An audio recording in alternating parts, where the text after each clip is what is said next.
Selam aleikum hoxha, mund ma shpjegon me detaje pse është haram kredia, Allah të rujt. Aleikum selam, amin, Allah të rujt ty edhe gjithë ata që po ndëgjojnë apo po shohin këtë incizim, këtë video. I nderuam, nuk më me ta shpjegu për arsye të minutazhes, por hyn në derset e hoxhallarëve në YouTube edhe sheh, lexoj ajetet edhe hadithet, është mëkati vetëm në Kur'an, që Allahu xhaleshanu ka shpall luftë atij që e bën këtë mëkat, pra merr kredi me kamat. Me kamat, ha? Se kredia me kamat është për qëllim, se kredia pa kamat është borxh, po kredia me kamat është haram.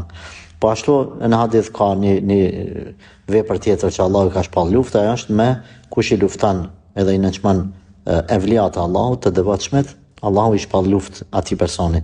Edhe ai që merr kredi me kamat, Allahu i ka shpall luftë atij personi. Po ashtu personat që bëjnë gjërat e tilla është njëjtë sikurse domethënë jesin në strese, sikur e udhë me pas një shejtan veten e tyre. Kërkoj falje ata që kanë kredi me kamate dhe ndëgjojnë këtë video. Kërkoj ndjes nëse po prekin nga kjo fjalë, por nuk kam qëllim vallahi t'ju preki.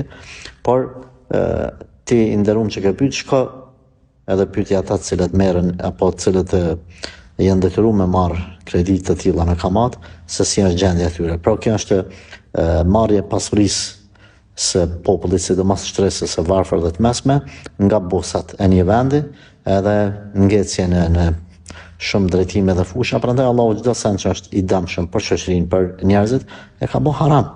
Por më detajisht thash, kthehu edhe nga praktika e njerëzve, por edhe në librat edhe derset që flasin më gjendësisht. Allahu na ruaj prej këtij mëkati.